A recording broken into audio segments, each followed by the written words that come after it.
Fideo dosbarth i chwith ar gyfer mathemateg uwchgynhaliol 1-2. Defnyddio'r dosraniad binomial. Welon ni yn y cyflwyniad diwetha sut daethon ni o hyd i'r mynegiadau yma ar gyfer y dosraniad binomial. Os ta x yw nifer llwythiannau mewn dyluniad o n treialon annibynnol o arbrawf, lle mae yna tebygolrwydd cyson o lwyddiant p a tebygolrwydd methiant q sy'n 1 minus p, bydd dosraniad y tebygolrwydd yn. A'r mynegiadau un yw, os yw x yn hafel i un o'r gwerthoedd un ar gyfer x mawr, bydd tebygolrwydd x yn hafel i r yn naill llai yr dynodiad hyn n dewis r neu n dewis r, n choose r, combination, cyfuniadau, sawl cyfuniad ni'n gallu cael o r allan o n gwahanol eitem. A'r tebygolrwydd wedyn p i'r pŵer r a q i'r pŵer n minus r, lle r yw'r gwerth ni angen. Felly ni'n gallu ysgrifennu fel na, neu fel na, neu fel na, lle mae r yn hafel i unrhyw un o'r gwerthoedd 0 i n. Os mae hap newid yn x, os mae gan yr hap newid yn x, y dosraniad binomial, gyda'r paramedrau n a p, lle mae n yn gyfanrif positif a p yn bodloni tebygolrwydd rhwng 0 a 1, ac os yw p x yn hafel i r gyda'r mynegiadau yna, unrhyw un o'r 3 ffordd na ysgrifennu fe, yr un peth sy'n dod mas, ar gyfer n r yn hafel i 0 i n. Os mae dyma'r sefyllfa, ni'n ysgrifennu bod x yn amrywio yn binomial gyda y paramedrau n a p. Dyna beth mae hwnna'n golygu. X yn amrywio yn binomial gyda n troion a p yw'r tebygolrwydd. Ni'n mynd i edrych nawr ar beth mae'r dosraniad binomial yn edrych ar mewn graff. Felly os yw n yn 20 a p yn 0.05, i ni'n gallu gweld bod y tebygolrwydd, dosraniad y tebygolrwydd fwy draw o gwmpas y 0, 1, 2 fel hyn. Mae fe wedi clwstyru o gwmpas ochr chwith y graff. Os symudwn ni p,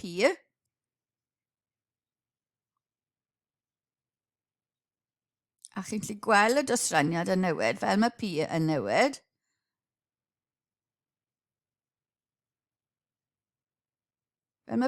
newid, i fynd yn agosach i 0.5, mae'r dosraniad yn edrych fwy cymesurol. A wedyn ni, fel mae e'n mynd tuag at 0.89, mae'r dosraniad yn mynd yn clystyru fwy tuag at y dde, tuag at yr 16, 17, 18 ac yn y blaen. Felly syniad i chi fyna, beth sy'n digwydd fel mae p yn newid gyda n yn 20. Ar gyfer pob un o'r hap newidynau canlynol, penderfynwch os yw dosraniad binomial yn addas. Os yw'n addas, rhowch gwerthoedd n a p. Os yw e ddim yn addas, rhowch reswm pam dyw e ddim yn addas. Felly mae sawl arbrawf yn cael ei wneud yma. Felly penderfynwch chi os yw dosraniad binomial yn addas neu na. Felly y cwpl cynta, yr un cynta, nifer y 6 sy'n cael ei taflu gan ddys gyffredin pan y defnydd 10 o weithiau. Felly mae n yn 10 a mae p yn 1/6, odi mae'r dosraniad binomial yn addas. Yr ail un, nifer y 6 sy'n cael ei daflu pan defnydd 3 ddys teg a 5 ddys sy'n tuedd arnyn nhw gyda'i gilydd. Na, felly achos dyw yr 8 dis ddim ar un tebygolrwydd. Y trydydd un, nifer o weithiau mae trên 17 munud wedi 8 o Gaerdydd i Llundain yn hwyr ar 20 diwrnod gwaith sydd wedi ddewis ar hap yn 2018. Wel, mwy na thebyg na, gall tebygolrwydd bod yn hwyr fod yn wahanol ar gwahanol adegau o'r flwyddyn o achos y tywydd. Nawr, daliwch chi'r fideo a darllenwch y lleill a tebwch y cwestiynau. Penderfynwch chi os dyw binomial yn addas neu na, a pam. Enghraifft, mae gan ddarn arian y tebygolrwydd 0.64 i lanio ar pen.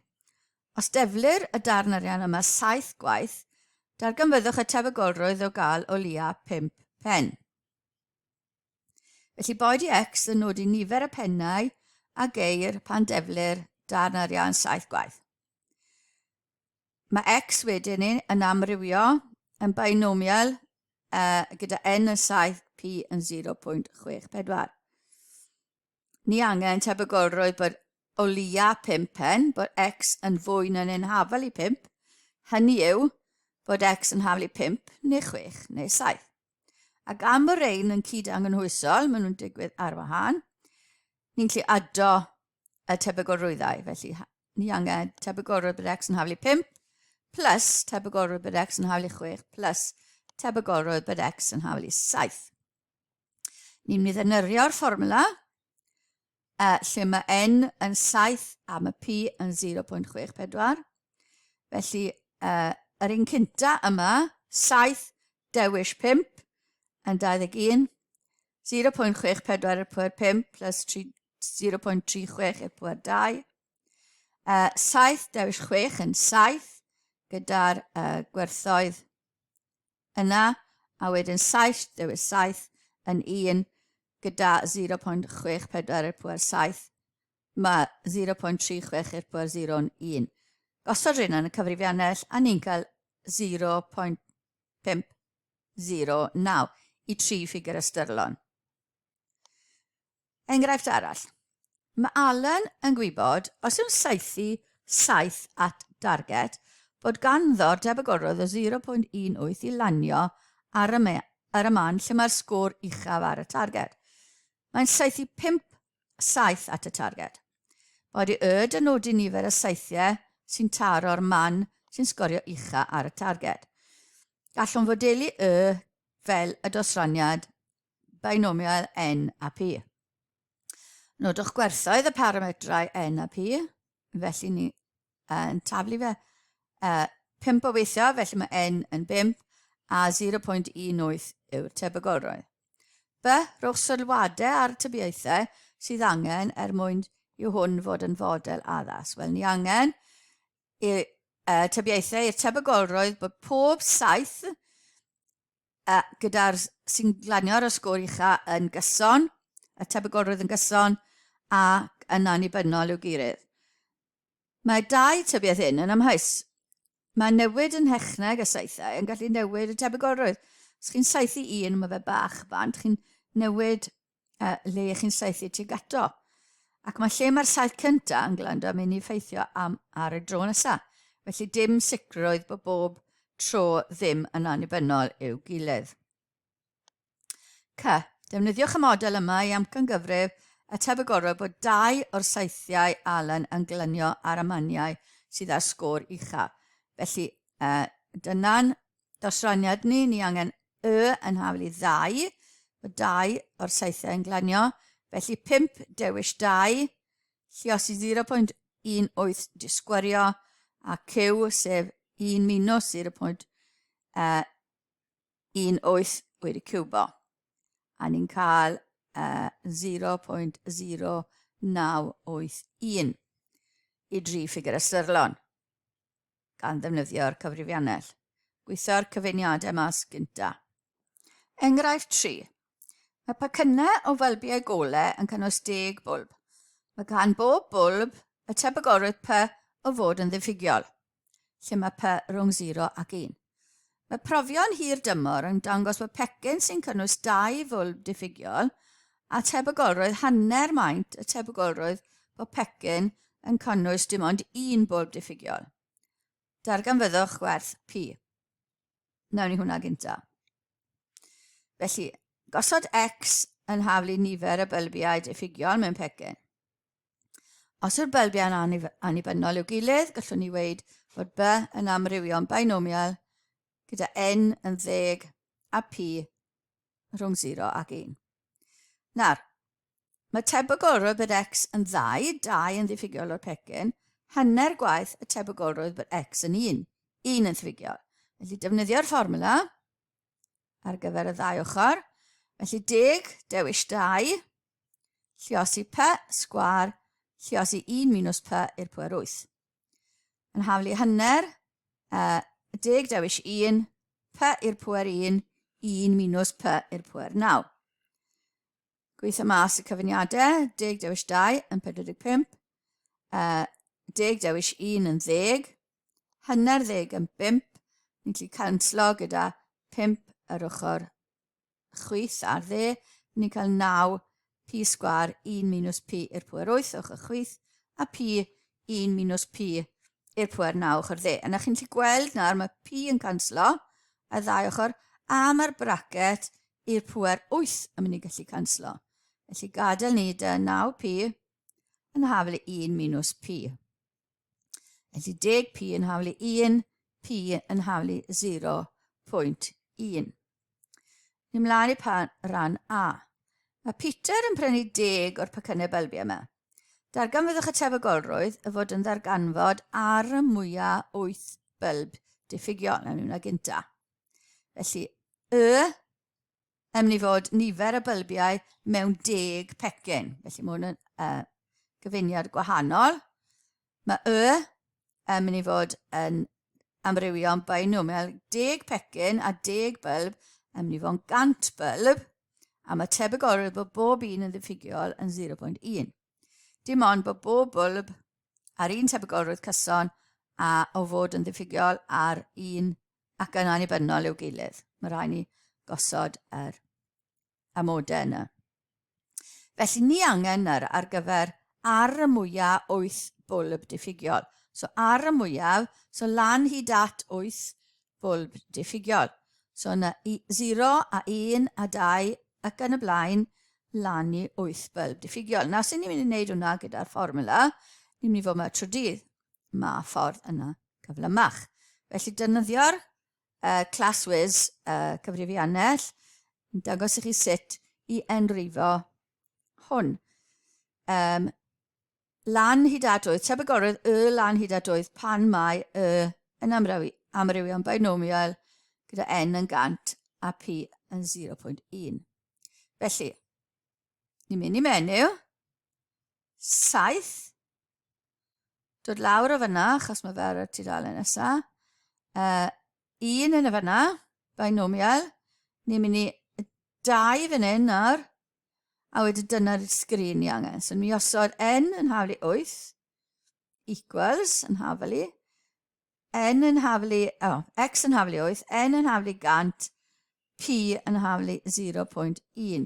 Gosod equals haflu bob tro, a wedyn ar y diwedd, ni'n gosod gwasgu'r haflu a ni'n cael yr ateb 0.3208.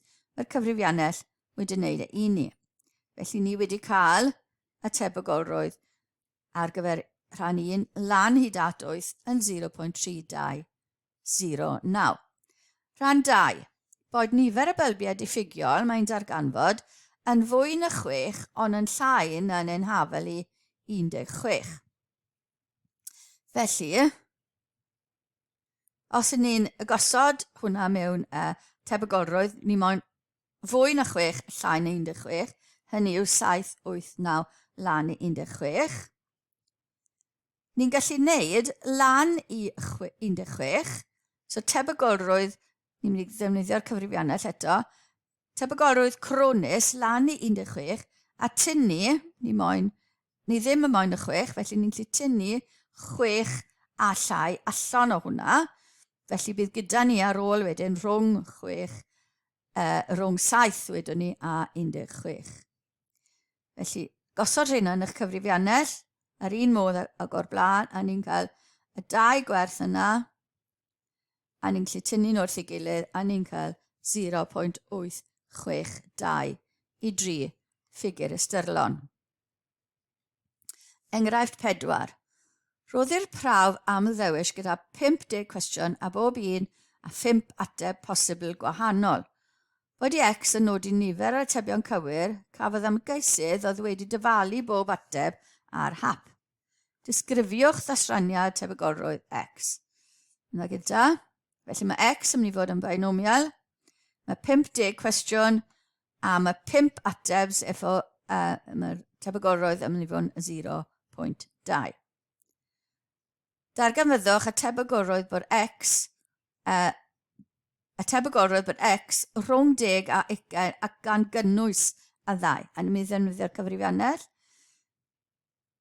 Felly lan hyd at 20, cronis lan hyd at 20, minus cronis lan hyd at 9. Ni ddim y moyn 9 lawr. So hyd at 20, tynnu mas o hwnna hyd at 9. Felly ar y cyfrifiannell ni'n cael y gwerthoedd yna, tynnu nhw bant o gilydd a gosod e wedyn i 3 ffigur ystyrlon. Rhan C. Mwyn paso'r prawf, rhaid i'r ymgeisydd gael o leia M marc. Lle mae M yw'r cyfanrif lleiaf fel bod y tebygolrwydd o basio'r prawf dyfalu yr atebion yn llai na 0.1. Nawr te. Mwyn paso'r prawf, so ni angen y tebygolrwydd bod yn cael fwy neu hafal i M marc, a bod tebygolrwydd hwnna yn llai na 0.01.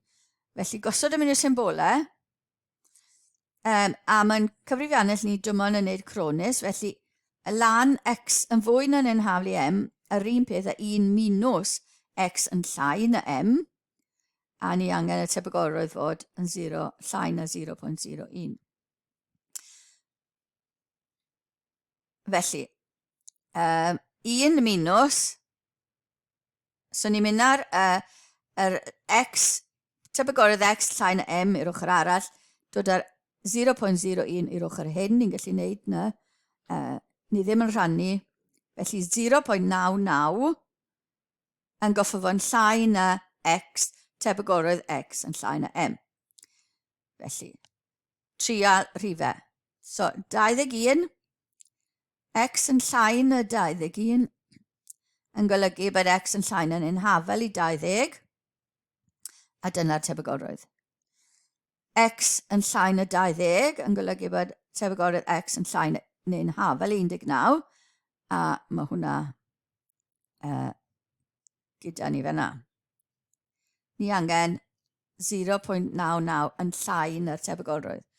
Felly, mae 995 ar gyfer llai na 19, llai na 18, a ni'n cael 0.9937, ni dal o fewn.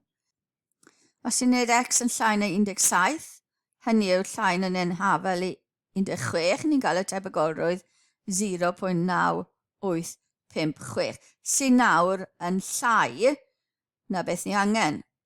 Ni angen bod y tebygolrwydd yn fwy na 0.99, ni nawr yn llai. Felly ni angen yn M ni i fodloni yr un llia sy'n o fewn y grŵp, felly 0.9937, tebygolrwydd yna. Felly ni'n goffod gosod M yn hafal i 18. Felly trwy drio rhifau ni wedi gwneud darn ola fyna. Cwestiynau i chi drial.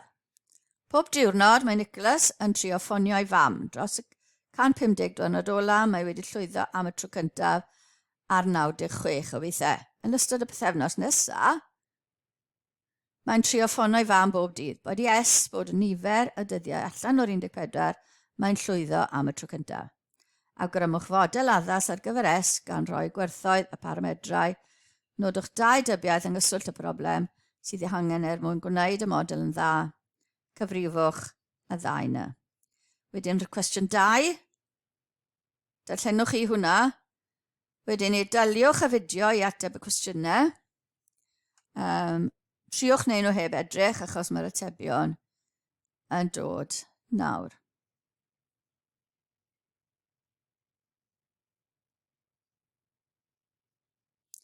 A dyna ddiwedd y cyflwyniad yma.